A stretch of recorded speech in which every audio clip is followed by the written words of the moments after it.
I made a video earlier saying that I would only buy one digital watch, and as I expected, I couldn't hold that promise. This is now the second digital watch I bought, and the reason why is because there were so many reviews of the Casio Royale that I decided to buy not the Casio but an homage watch instead. This is the Skmei 1335. So let's have a look at this thing.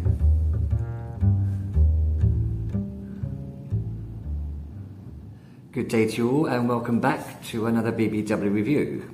So as mentioned, this is an homage of the very popular Casio Royale. This is the Skmei 1335.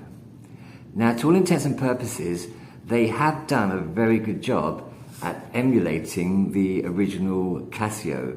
The first thing I'll do is I'll point out the differences. On the Skmei here, you have the day printed rather large. As you see, it's Tuesday. Whereas on the Casio, you have a world map that shows different time zones. Another difference is this display here, which serves no purpose. It's just an aesthetic display that randomly displays different patterns on this screen here.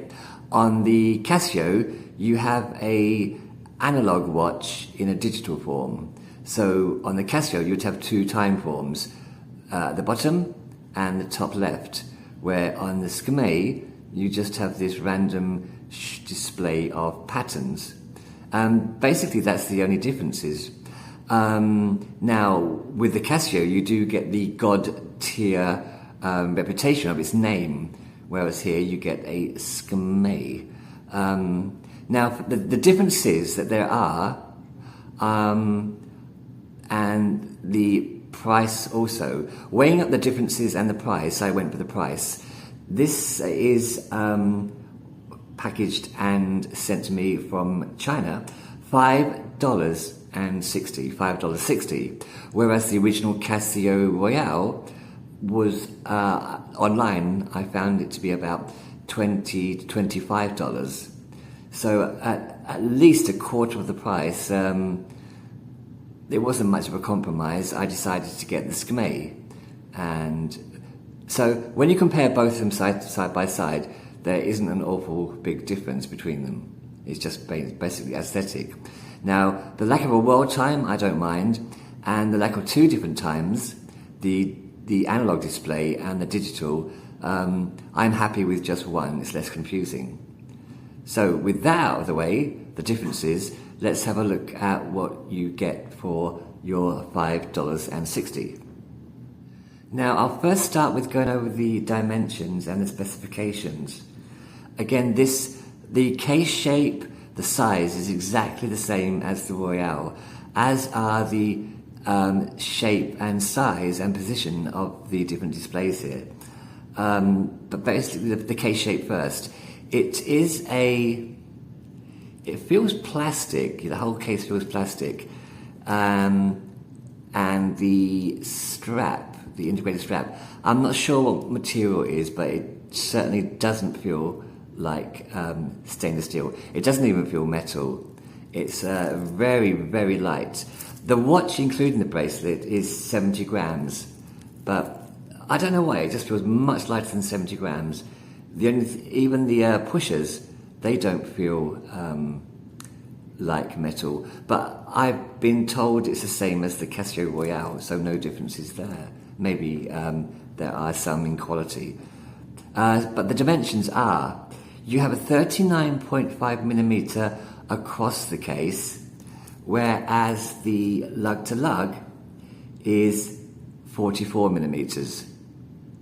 So quite compact with a watch. The depth is 13 millimeters to the top of the flat crystal, which I'm not sure if it's plastic or glass. At the very most it's going to be glass, but it feels like acrylic or plastic.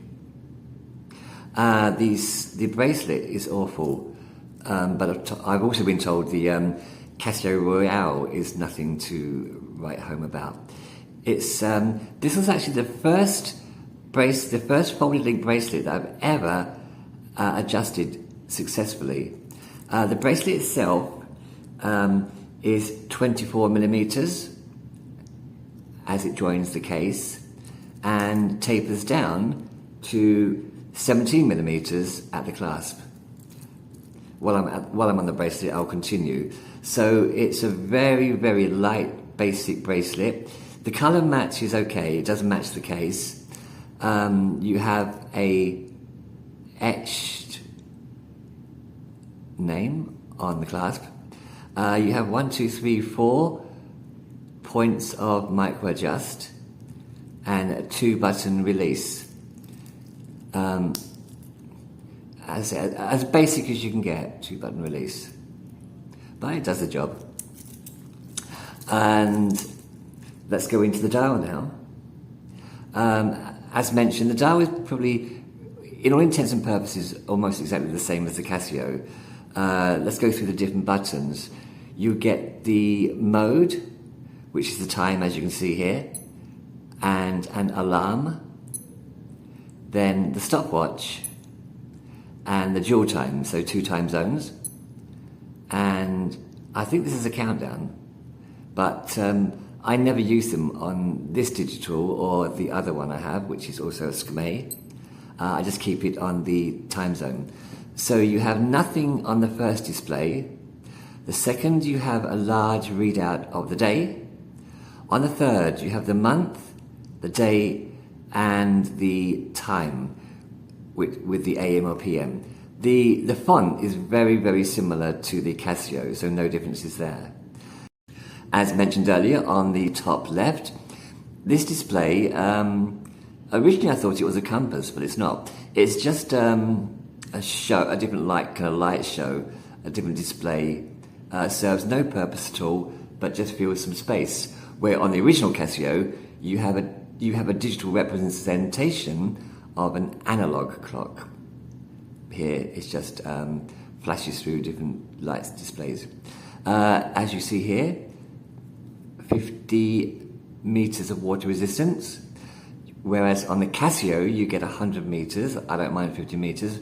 I don't go swimming. What do we have here? Countdown timer.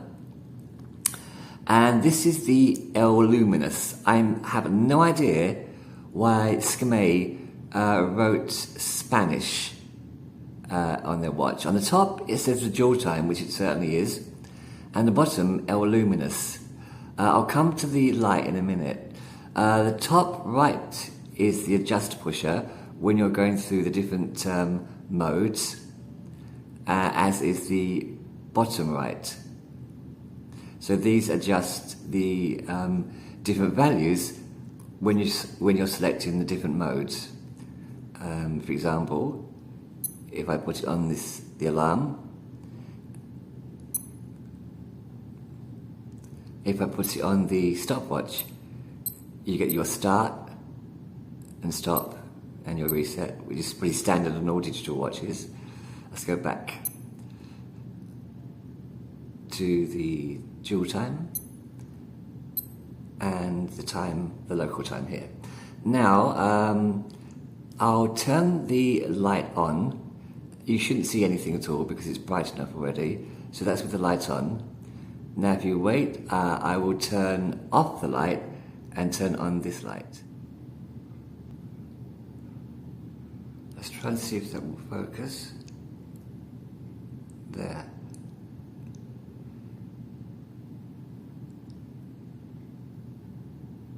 Now as you can see, it's a light blue on a dark blue background, so it's really difficult to see, even when it's in focus. And even with the video actually makes it a bit easier. Without the video, it is impossible to see. I think it's the one area of the light where the Casio does far outshine, excuse the pun, the Skmei. This light is absolutely terrible and really serves no purpose. You can't read it in dim light. You cannot read the time in dim light. and I put it in different dim light environments, and in each case I couldn't read the time. So pretty bad there with the light. Now, I think I've gone through everything apart from the back. The back, as I've mentioned, you get 15 meters water resistant, so you're going to get a screw down case. And the screws they're going to be quite difficult to get hold of, I think. They're very small screws, but just keep the back secure and waterproof to 50 meters. The buttons are quite responsive. They're very nice buttons. You don't get an audible click, but again, they are quite responsive. The whole thing just feels like a toy, though. I'm not sure. I haven't actually held the Casio Royale, but this bracelet, probably one of the worst I felt. But it does go with the rest of it. It is very light and does go with the rest of the watch. The case is also very light. I can't believe the whole watch with the bracelet weighs 70 grams. It just feels like a handful of paper clips. So let's have a look at this on the wrist. And there we have it, with the Skmei branding. It's quite a nice looking clasp, but again, as cheap as you like. The bracelet, the design is actually quite nice, but the quality of the bracelet is terrible. It just feels like plastic, which matches the case actually. But saying how bad the quality is, it's quite a nice light watch to wear. It does keep very good time. I'm not sure the difference between the movement of the Skmei and the movement of a Casio. I doubt there's much difference. We're just relying on Casio's god-tier reputation that does uplift everything about Casio too much, I think. Compared with the price, $5.60 compared with a Casio, which I've seen online from $20 to $25. That's why I went with the Skmei. The difference is minimal for what you get in a watch. So for $5.60, yeah, it does work compared with the Casio, and it is a good choice, I think. So that's the the Skmei 1335. So we'll finish with a super zoomed close-up on the 1335 as a parting shot. My overall thoughts are the quality, the materials are really bad, but when you consider it's a homage of a Casio, which I believe is also pretty bad in its quality, it's certainly worth buying. And at $5.60, I don't think there's much to complain about. It does the job. It looks good, but in the hands, it doesn't feel that nice. So, thanks for watching my review of the Skmei 1335. I do recommend it, and I hope to see you again soon with another watch on the green chair. Until then, take it easy.